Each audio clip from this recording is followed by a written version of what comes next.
ये जान करके कि कैसे मैंने अपनी झाइयों को ठीक किया, आपके मन में भी उम्मीद तो जरूर जागी है कि जैसे मेरी झाइयाँ ठीक हुई हैं आपकी भी ठीक हो जाएंगी। क्योंकि मेरे चैनल पर आने से पहले आप लगभग हर तरीके की क्रीम और DIY इस्तेमाल कर चुके हैं। अब आपके मन में डाउट भी जरूर होगा कि क्या मेरी बताई हुई रेमेडी भी वाकई काम करेगी या नहीं करेगी। तो आज की इस वीडियो में मैं आप सबके इन्हीं सब डाउट्स को दूर करने की पूरी कोशिश करूंगी और साथ ही जो आपकी कॉमन क्वेरीज हैं उनके भी जवाब दूंगी। Thanks to all beautiful eyes watching my channel. मैं डॉक्टर वंदना, आपकी मिलाज़मा सक्सेस स्टोरी में आपकी साथी। तो क्रीम से बात शुरू हुई है तो पहले क्रीम की ही बात करेंगे कि आपने लगभग हर तरीके की क्रीम अब तक इस्तेमाल कर ली होगी, मैंने भी इस्तेमाल की थी। लेकिन अभी भी ऐसा होता है कि कोई आपको कोई नई क्रीम बता देता है और आप सोचते हो कि इसे भी ट्राई कर लेते हैं। तो पहले मैं ये कहना चाहूँगी कि झाइयों को ठीक करने की क्रीम आज तक बनी ही नहीं है। आप खुद सोचो कि अगर ऐसी कोई क्रीम बनी होती तो क्या जो इतने बड़े बड़े स्किन स्पेशलिस्ट बैठे हैं उनको क्या इस क्रीम के बारे में जानकारी नहीं होती। तो ऐसी कोई क्रीम बनी ही नहीं है। बहुत सारी क्रीम हैं जो आपको हल्का फुल्का रिजल्ट देती हैं, लेकिन 100% रिजल्ट देने वाली क्रीम नहीं बनी। देखिए, जो भी क्रीम या सीरम के इंग्रेडिएंट्स हैं ना, वो बहुत ही लिमिटेड हैं, वो बहुत ज़्यादा नहीं है, सैकड़ों या हजारों की संख्या में नहीं है। लेकिन जो क्रीम है ना, वो सैकड़ों प्रकार की आती हैं, क्योंकि एक ही क्रीम अलग अलग ब्रांड्स अलग अलग नाम से बेच रहे हैं। तो अगर आप जब भी कोई क्रीम लगाते हो ना, उसके इंग्रेडिएंट लिस्ट को नोट कर लो। इससे क्या होगा, जब आप सेकंड टाइम परचेज करेंगे तो इंग्रेडिएंट्स को मैच करना। जब आपने पहले लगाया, उन इंग्रेडिएंट से आपको नुकसान हो गया या फिर फ़ायदा नहीं हुआ, तो फिर आप उस क्रीम को दोबारा खरीदने में पैसे वेस्ट नहीं करेंगे।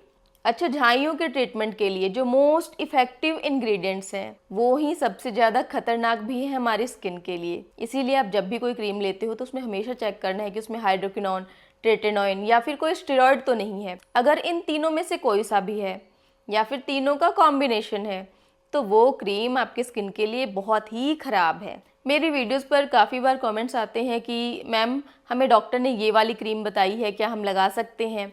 एक का कमेंट आया कि मैम किसी ने यूट्यूब चैनल पे बताया कि ये क्रीम लगाने से उनकी झाइयाँ ठीक हो गई, तो क्या मैं भी लगा सकती हूँ। तो मैं आपको फिर से कहूँगी कि आप इंग्रेडिएंट लिस्ट चेक करें। अगर उस क्रीम के अंदर हाइड्रोक्विनोन, ट्रेटेनॉइन या फिर स्टेरॉइड, इनमें से कोई सा भी स्टेरॉइड है तो आपको इस्तेमाल नहीं करना। अगर आपको आपके डॉक्टर ने दी है तो मैं ये उम्मीद करती हूँ कि उन्होंने आपको बता कर दी होगी कि ये क्रीम झाइयों का परमानेंट सॉल्यूशन नहीं देती है, सिर्फ कुछ हद तक ही काम करती है और इसे छोड़ने के बाद जो साइड इफ़ेक्ट्स आते हैं उनके बारे में भी आपको जानकारी ज़रूर दी होगी। अब आप सोच रहे हैं ये क्रीम इतनी ही बुरी है और झाइयों को ठीक भी नहीं करती, तो फिर बनाई क्यों गई है। तो देखिए, किसी किसी के लिए ये क्रीम कामयाब भी है। कैसे? अब काफ़ी लोगों के मैसेज और कमेंट आते हैं कि मैम हमारी शादी होने वाली है, आप कुछ ऐसा बताएं जिससे जल्दी से मेरी झाइयाँ ठीक हो जाएं। तो मैं बहुत ही दुख के साथ कहना चाहूँगी कि नेचुरल या फिर आयुर्वेदिक ऐसी कोई भी चीज़ नहीं है जिससे झाइयाँ जल्दी ठीक की जा सकें। झाइयाँ कितने टाइम में ठीक होंगी ये बहुत सारी चीज़ों पे मैटर करता है, जैसे कि आपकी झाइयाँ कितनी पुरानी हैं, वो स्किन की कौन सी लेयर में है, साथ में आपकी एज कितनी है। तो इन चीज़ों पे डिपेंड करता है कि झाइयों में कितना टाइम लगेगा। कोई आपको कितना भी कहे कि ये चीज़ लगाने से 3 दिन में फ़र्क लगा, 7 दिन में फ़र्क लगा और 3 महीने में झाइयाँ ठीक हो गई, ऐसा नहीं होता है। हाँ, पहली बार मेरी झाइयाँ भी 3 महीने में ठीक हो गई थी, लेकिन उस टाइम मेरी झाइयाँ सिर्फ 4 से 5 महीने पुरानी थी, मेरी एज भी काफ़ी कम थी। तो बहुत सारी चीज़ों का फ़र्क पड़ता है, लेकिन 3 से 7 दिन में किसी भी नेचुरल या फिर आयुर्वेदिक रेमेडी का असर नहीं आता। अगर आप कोई भी क्रीम लगा रहे हैं जो 3-7 दिन में असर कर रही है तो उसमें स्टेरॉइड है, अदरवाइज आपको इतनी जल्दी इफेक्ट नहीं दिखेगा। अब मैं ये कहना चाहूँगी कि जिनकी भी शादी में 4 से 6-7 महीने का टाइम है वो चाहें तो मेरी बताई हुई रेमेडी इस्तेमाल करना स्टार्ट कर दें। लेकिन जब शादी में 1 महीना बचे या जिनकी शादी में ऑलरेडी 1 महीना बचा हुआ है वो कुछ भी इस्तेमाल ना करें, वो जाके डरमेट से मिलें और उन्हें बताएं कि आपकी शादी पास में है तो वो आपको ज़रूर कोई ना कोई सॉल्यूशन देंगे जिससे आपकी झाइयों को कुछ टाइम के लिए हाइड किया जा सके। मैं आपको बिल्कुल भी नहीं कहूँगी कि आप मेरी बताई हुई रेमेडी या दूसरों की बताई हुई कोई भी रेमेडी ट्राई करें जब आपकी शादी में बिल्कुल 1 महीना बचा हुआ हो। जब 1 महीना बचा है आप कोई भी नई चीज़ इस्तेमाल ना करें। तो अब बात करते हैं कि यहाँ तक आने से पहले आप हर तरीके का DIY इस्तेमाल कर चुके हैं लेकिन उनसे आपको कोई भी फ़र्क ही नहीं पड़ा, तो फिर मेरी रेमेडी में ऐसा क्या खास है। तो सबसे पहले तो मैं ये कहूँगी कि किसी और की तरह मैं ये बिल्कुल भी नहीं कहती कि मेरी रेमेडी से आपको 3 दिन में या 7 दिन में फ़र्क दिख जाएगा और 3 महीने में आपकी झाइयाँ ठीक हो जाएंगी, क्योंकि ये चीज़ बहुत सारी चीज़ों पे मैटर करता है। सबसे पहले तो आपकी झाइयाँ हैं कौन सी लेयर में है, उससे मैटर करता है। अगर आपको नहीं पता कि आपकी झाइयाँ कौन सी लेयर में है या आपका टाइप ऑफ मिलाज़्मा कौन सा है, तो इसके लिए आप मेरी प्रीवियस वीडियो टाइप्स ऑफ मिलाज़्मा देख सकते हैं।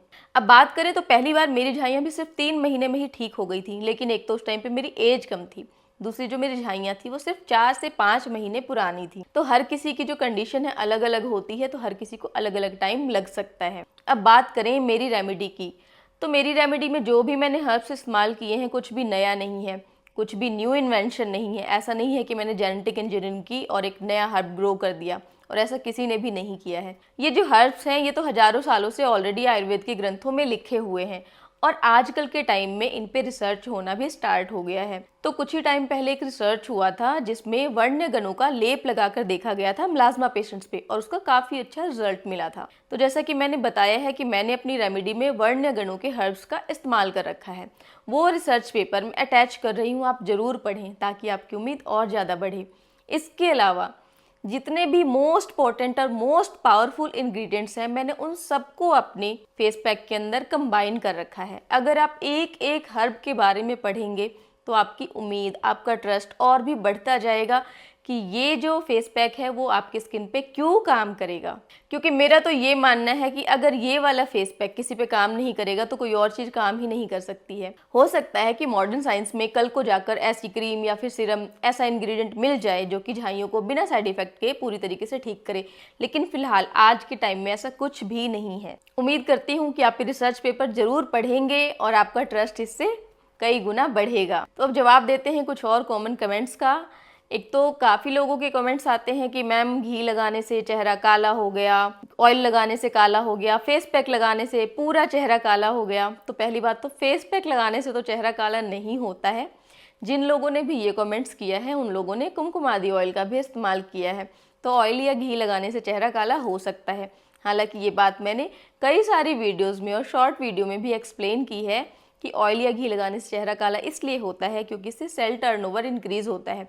जो आपकी नीचे की लेयर में आपके जो काले काले सेल्स हैं, डैमेज ब्लैक सेल्स हैं, वो सारे ऊपर की तरफ आने लगते हैं। पिगमेंट स्किन में ऊपर आने की वजह से आपकी जो झाइयाँ हैं वो ज़्यादा काली दिखने लगती हैं। तो ये ऑयल या घी का प्रोसेस यही है कि नीचे से झाइयों को ऊपर लाएगी, ऊपर लाके फिर इनको निकाल देगी। अब ये जो फेस पैक है ना, ये स्टेनिंग जरूर करता है। मतलब जब आप इसे लगाते हैं और वॉश करते हैं तो इसका जो कलर है वो चेहरे पर चढ़ता है, क्योंकि इसके अंदर रक्त चंदन का यानी रेड सैंडलवुड का इस्तेमाल किया गया है, मंजिष्ठा का इस्तेमाल किया गया। तो इस तरीके के कुछ हर्ब्स हैं जिनका जो कलर है ना वो रेड है। जैसे रक्त चंदन तो बहुत ही ज़्यादा रेड है। इसकी वजह से जो ओवरऑल फेस पैक आप बनाते हैं उसका भी आपने कलर देखा होगा तो रेडिश साइड होता है काफ़ी। इसकी वजह से जब हम स्किन पे लगाते हैं इसके रेजिड्यू रह जाते हैं तो चेहरा थोड़ा सा लाल, या फिर अगर आपने ऑनलाइन चीज़ें लेके मंगाई हैं तो कई बार तांबे के कलर का, कॉपर कलर का भी दिखता है। तो उससे तो घबराने की जरूरत नहीं है। अगर आपको कहीं जाना है, कोई फंक्शन अटेंड करना है, तो आप चेहरे को दूध या बेसन से क्लीन कर सकते हैं, या फिर दूध और चावल के आटे से क्लीन कर सकते हैं। अगर आपको कुछ सूट नहीं करता है तो सिंपली आप कॉटन को मिल्क में डिप करें, कच्चे दूध में, और चेहरे को क्लीन करें, बार बार करें ऐसा, तो सारे जितने भी रेसिड्यू हैं सब निकल जाएंगे। फेस पे स्टेनिंग हुई है वो हट जाएगी। अब एक ने मुझे कमेंट किया है कि मैम मैंने आपका बताया हुआ 16 हर्ब का फेस पैक लगाया और मेरा फेस रेड हो गया है और जलन हो रही है। मैं ये कहना चाहूँगी कि रेड तो ये कलर जो छोड़ता है उसकी वजह से भी हो सकता है। अब आपको आइडेंटिफाई करना पड़ेगा कि जो एलर्जिक रेडनेस होती है ना वो अलग ही दिखती है। अगर ऐसा कुछ है आप बिल्कुल इमीडिएटली लगाना बंद कर दें। देखिए, नेचुरल या आयुर्वेदिक का मतलब ये नहीं है कि सबको सूट कर जाएगा, या 100 लोगों को सूट कर रहा है इसका मतलब भी ये नहीं है कि आपको सूट कर जाएगा। तो अगर आपको कुछ भी एलर्जिक रिएक्शन लगते हैं आप तुरंत बंद कर दें। वैसे तो आप कोई भी न्यू DIY भी इस्तेमाल करते हो तो सबसे पहले पैच टेस्ट जरूर करके देखना चाहिए। दूसरी बात ये है, जब इस फेस पैक को लगाते हैं ना तो हल्की फुल्की सी जलन इससे होती है स्टार्टिंग में, वो मुझे भी हुई थी। That is natural. अगर आपको ऐसा हो रहा है कि हल्की फुल्की सी जलन है, कुछ खास प्रॉब्लम नहीं है, तो आप इसको कंटिन्यू करें। कुछ दिनों में, हफ्ते 10 दिन में वो जलन होना बंद हो जाएगी। लेकिन अगर ऐसा है कि आपको बहुत जलन हो रही है या फिर जो चेहरा है आपका ऐसा रेड हो गया जैसा कि एलर्जी में रेड होता है, तो आप बिल्कुल ही लगाना बंद कर दें। अच्छा, मान लो कि ऐसा हुआ आपने फेस पैक लगाया और ये फेस पैक आपको सूट नहीं हुआ, लेकिन फिर भी आप इसे इस्तेमाल करना चाहते हो क्योंकि ये आपकी आखिरी उम्मीद है। ऐसे में आप क्या करो? पहली बात तो ये कि जो फेस पैक से आपको जलन हो रही है उसका कारण ये भी हो सकता है कि जो आपकी स्किन है वो एक्स्ट्रा सेंसिटिव है, क्योंकि आपने पहले बहुत तरीके की चीज़ें इस्तेमाल की होंगी जिससे कि आपकी स्किन सेंसिटिव हो गई है। तो आपको क्या करना है, फिलहाल के लिए तो बिल्कुल ही बंद कर दो ये फेस पैक लगाना, और आप अपने चेहरे पे सिर्फ देसी घी लगाओ जिससे आपकी स्किन की हीलिंग होने लगे। चेहरा काला होता है घी लगाने से, उसकी परवाह मत करो, हील होने दो फेस को। उसके बाद आप साथ साथ क्या करो, इस फेस पैक का पैच टेस्ट करना स्टार्ट करो। यहाँ पे ये जो कोहनी का ये वाला हिस्सा होता है ना, यहाँ की स्किन बहुत ज़्यादा पतली होती है, तो यहाँ पे ना आप एक दिन नहीं कई दिन 4-5 दिन के लिए पैच टेस्ट करो। इससे आपको पता चल जाएगा कि इसके सारे इंग्रेडिएंट्स आपकी स्किन को सूट करते हैं या नहीं, किसी इंग्रेडिएंट से आपको एलर्जी तो नहीं है। अब अगर आपने यहाँ पे लगाया और आपकी स्किन को अच्छे से सूट कर रहा है, कोई प्रॉब्लम नहीं है, तो आपको क्या करना है, अभी नहीं लगाना फेस पैक, 2 महीने कम से कम सिर्फ घी लगाना है। क्योंकि जिसका भी स्किन बैरियर है ना वो डैमेज हो रखा है, उसको मैं 2-3 महीने क्यों कहती हूँ, क्योंकि जो स्किन बैरियर है वो रिपेयर होने में 4 से 6 हफ्ते का टाइम लगता है, और अगर किसी की एज ज़्यादा है तो उसको 12 हफ्ते तक का भी टाइम लग सकता है। तो इतने टाइम आप आराम से घी अप्लाई करें। सेम चीज़ मैं कुमकुमादी ऑयल और घी के लिए भी कहना चाहूँगी। कुछ लोगों को लगता है कि ऐसा तो नहीं है कि हमारी स्किन को सूट नहीं कर रहा और इसकी वजह से हमारी स्किन काली हो रही है। आप उसका भी सेम टेस्ट करो। आप ऐसा करो, हाथों पे लगाना स्टार्ट कर दो। जब आप हाथों पे लगाने लगोगे, 10-15 दिन लगाओ, देखो आपके हाथ काले होते हैं या नहीं। अगर आपके हाथ काले नहीं हो रहे, मतलब जो घी है या फिर ऑयल है वो आपकी स्किन को अच्छे से सूट कर रहा है। आपकी स्किन सिर्फ इसलिए ब्लैक टर्न हो रही है क्योंकि या तो आपका जो कोलेजन मैट्रिक्स है, स्किन बैरियर है, वो ख़राब है, वो रिपेयर हो रहा है, या फिर जो आपकी पिगमेंटेशन है वो नीचे से ऊपर की तरफ आ रही है। क्योंकि देसी घी या फिर कुमकुमादी ऑयल जो आपकी नॉर्मल स्किन है उसको काला नहीं करते, सिर्फ जहाँ पे डैमेज है, जहाँ पिगमेंट्स है उसी को और डार्क बनाते हैं। वो भी परमानेंट नहीं होता, टेम्परेरी होता है। अच्छा, एक और कमेंट आता है कि मैम हम डर्मेट से ट्रीटमेंट ले रहे हैं, क्या साथ में आपका जो बताया हुआ फेस पैक इस्तेमाल कर सकते हैं?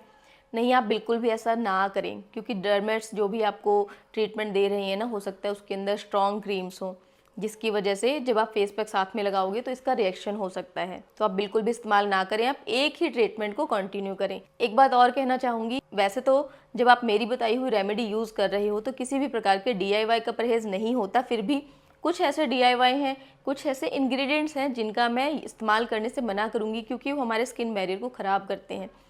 जैसे कि आप खाने के सोडा का इस्तेमाल ना करो, नींबू का इस्तेमाल ना करो। अगर नींबू का आपको इस्तेमाल करना है तो आप तभी करो जबकि आपको पता हो कि वो आपको बहुत अच्छे से सूट करता है, और वो भी ना बहुत ही कम क्वांटिटी में।